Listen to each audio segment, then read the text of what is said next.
자, 회계관리 1급 문제 21번부터 30번까지 한번 보도록 하겠습니다.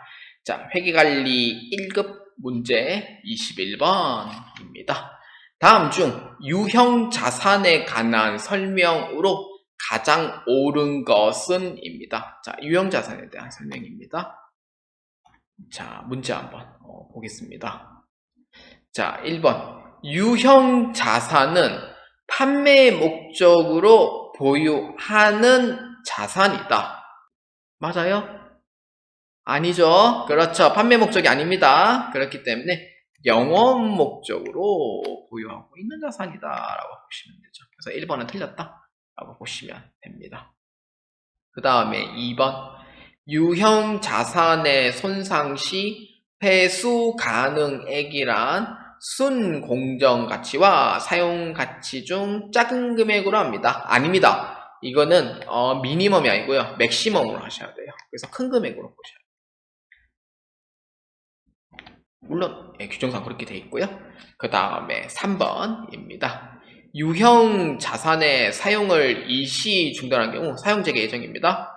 해당 자산의 감가상각비를 영업의 비용으로 처리한다. 이 문제 같은 경우에는 좀 많이 헷갈렸을 수도 있어요, 사실. 왜냐하면은 이게 일시 중단인 경우에는 사실상 감가상각은 계속 해야 된다는 것까지는 아실 거예요.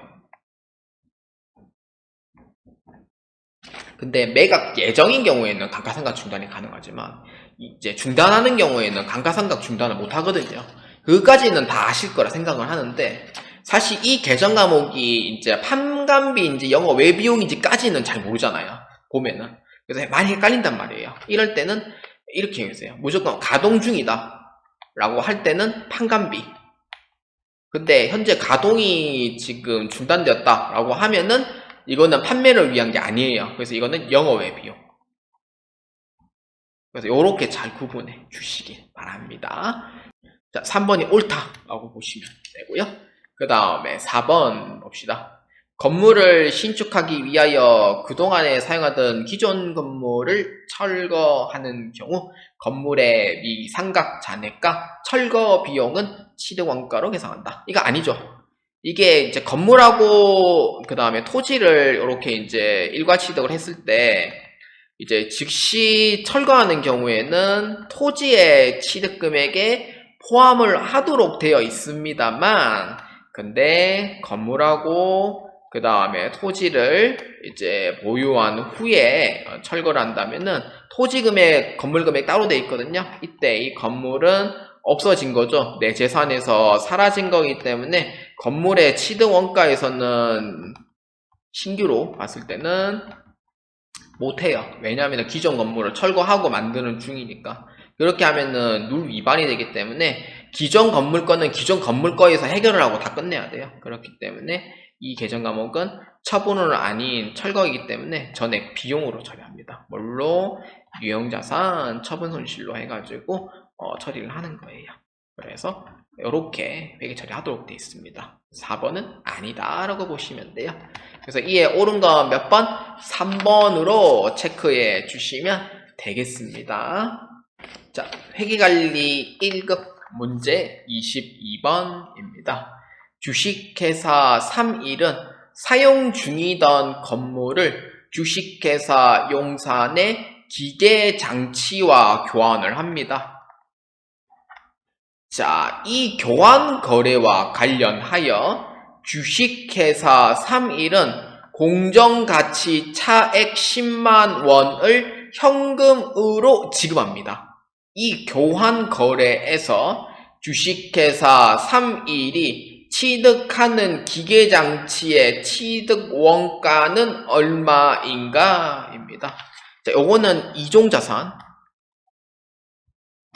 자, 이거 한자어죠? 이자는 뭐예요? 다르다는 뜻이 이제 한자고요. 종자는 종류로 해당하는 용어로 생각하시면 돼요. 종류가 다른 자산. 그래서 이건 어떻게 해야 돼요? 공정가치로 해가지고 취득 원가로 보시면 돼요. 물론 유형자산 처분손익 인식합니다. 이 문제는 내가 건물을 이제 처분을 하는 거고 기기장치를 이제 데리고 온 거잖아요. 그래서 요거를 지금 이제 엑스체인지 한 거죠. 자, 그렇기 때문에 자, 한번 봅시다. 건물은 일단은 내 재산에서 없어진 거예요. 200만원.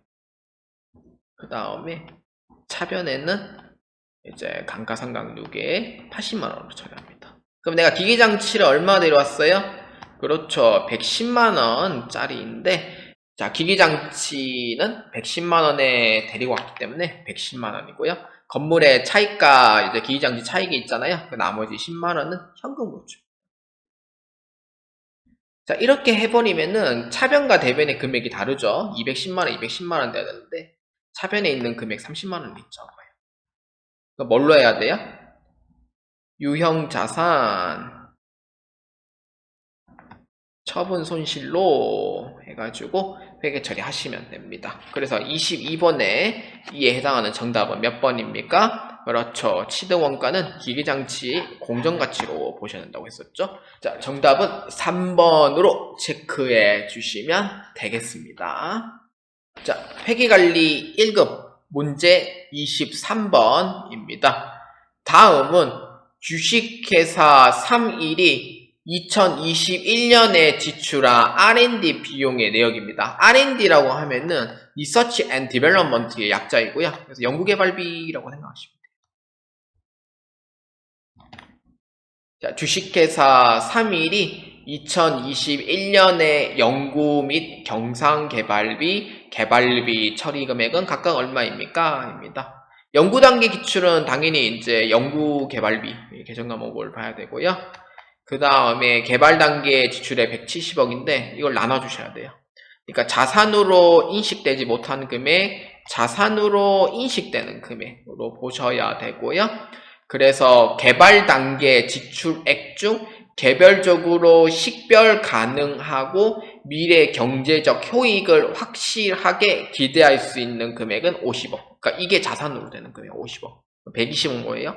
자산이 아니에요. 요거는 경상 연구개발비죠. 둘 다 비용이에요. 연구개발비나 뭐 경상연구개발비나 둘 다 비용이고요. 그럼 비용으로 해당하는 금액은 500억 더하기 120억 해가지고 620억이 되고요. 자산으로 인식되는 금액이 얼마냐면은 50억이 됩니다. 그래서 이에 해당하는 정답 몇 번? 2번으로 체크해 주시면 되겠습니다. 자, 회계관리 1급 문제 24번입니다. 장기성 채권, 채무의 공정가치 평가에서 현재 가치는 당해 채권 채무로 인하여 미래에 수취하였거나 지급할 총 금액을 적절한 이자율로 할인한 금액입니다. 이에 적절한 이자율에 해당되지 않은 것은 입니다. 자, 채권 채무로 인해서 미래에 이제 수취하거나 지급해야 될 총 금액을 이제 이자율로 할인한 금액이잖아요. 이거는 무슨 법이에요? 유효이자율법에 의해서 이제 적용하는 거죠. 근데 적절하지 않은 걸 물어보는 거예요. 유효이자율법 외에도 동종시장 이자율, 가중평균 차입 이자율 이런 것도 적용이 가능해요. 국채 이자율은 적정 이자율이 아닙니다. 그래서 24번의 답은 1번으로 체크해 주시면 되겠습니다. 실제로 이거 검색해 보시면은 요거 있는 내용이니까 요렇게 이제 보시면 되겠습니다. 자, 회계관리 1급 문제 25번입니다. 주식회사 3일이 매입과 관련된 다음 사항을 반영하기 전 2021년 12월 31일 매입 채무 계정 잔액은 20만원입니다. 이에 자료를 반영한 후에 3일의 매입 채무 금액은 얼마입니까? 입니다. 이 내용 한번 볼까요? 2021년 12월 31일 현재 대금을 지급하지 않고 운송 중인 매입 관련 상품입니다. 자, 보면은 선적지 인도조건, 도착지 인도조건 이렇게 있습니다. 자, 그러면은 선적지 인도기준에 대한 부분은 당연히 매입자 재고에 포함을 하죠. 그렇기 때문에 플러스 시켜주는 겁니다. 도착지 인도 기준은 목적지 인도 기준이죠. 이건 누구 재고에 포함해요? 그렇죠. 매출자 재고에 포함시켜요. 그래서 이거는 10만원인데 어떻게 해주면 돼요? 이거는 조정 안 하면 되죠. 조정할 수가 없죠. 그래서 이거는 플러스 마이너스 제로. 만약에 포함되어 있다 하면은 빼주면 되고요. 포함 안 돼 있으면은 조정할 필요 없습니다. 그래서 얼마? 20만원에서 5만원 더 해주면 되죠. 정답은 2번으로 체크해 주시면 되겠습니다. 자, 회계관리 1급 문제 26번입니다.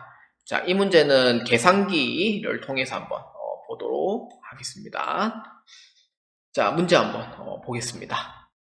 다음은 주식회사 3일의 사채에 관련 정보입니다. 주식회사 3일이 발행일 현재 공정가치로 사채를 발행했다면 2021년 초 사채의 발행 금액은 얼마입니까? 입니다. 자, 이 문제는 현가계수를 적용을 해줘야 돼요.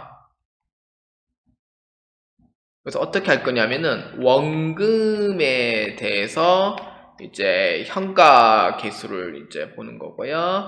그 다음에 액면 이제 이자액을 거기에 연금 현가를 이제 넣을 거예요.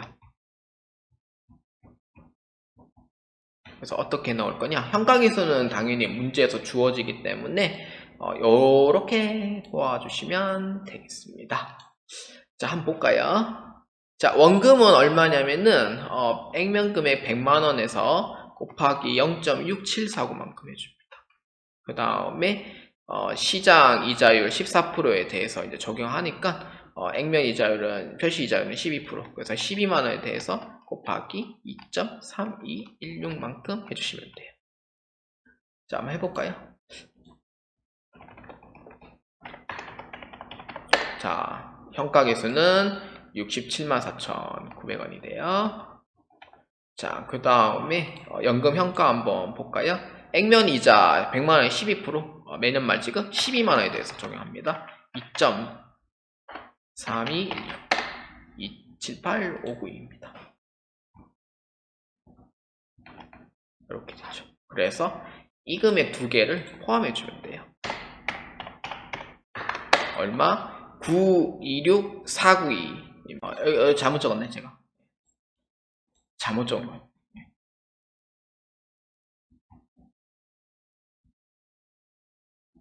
이렇게 되죠. 다시 할게요.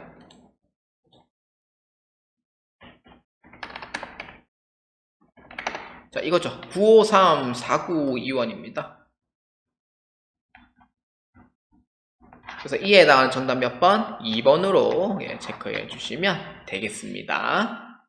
자, 회계관리 1급 문제 27번입니다. 사채 발행 시 인식할 사채 발행 차금은 유효이자율법에 따라 상각 또는 환입하게 됩니다. 사채를 할인 발행하는 경우와 할증 발행한 경우의 이자 비용은 기간의 경과에 따라 각각 어떻게 변동되는가입니다. 자, 할증 발행하는 경우, 할인 발행하는 경우, 자, 이렇게 한번 보도록 할게요. 이걸 아셔야 될 것 같아요. 이자 비용과 그 다음에 할증 또는 할인 차금 이렇게. 근데 이거는 저 솔직히 외우라는 얘기는 안 하고 싶은데 외우는 게 나올 수도 있어요.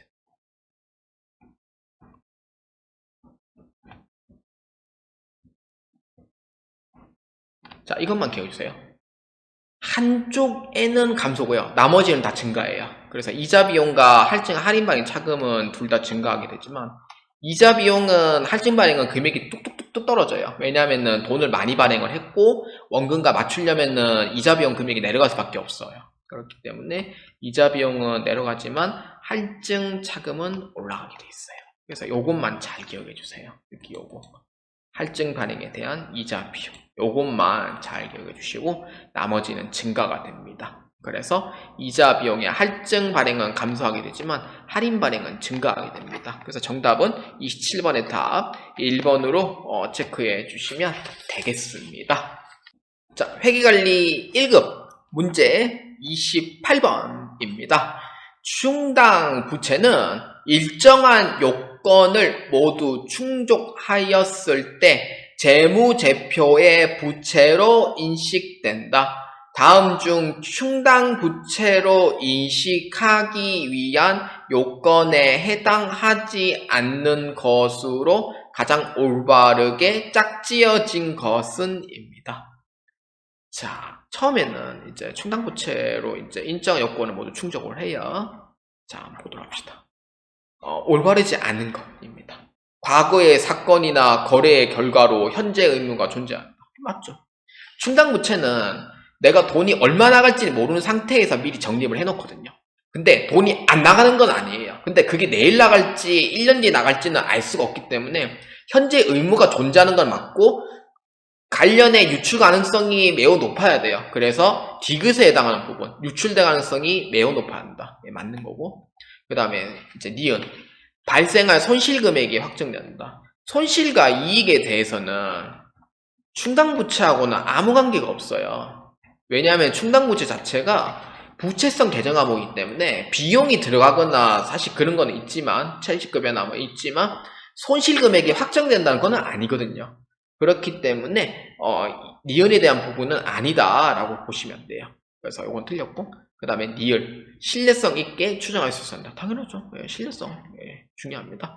그래서 정답 몇 번? 올바른 것 1번으로 체크해 주시면 되겠습니다. 자, 회계관리 1급 문제 29번입니다.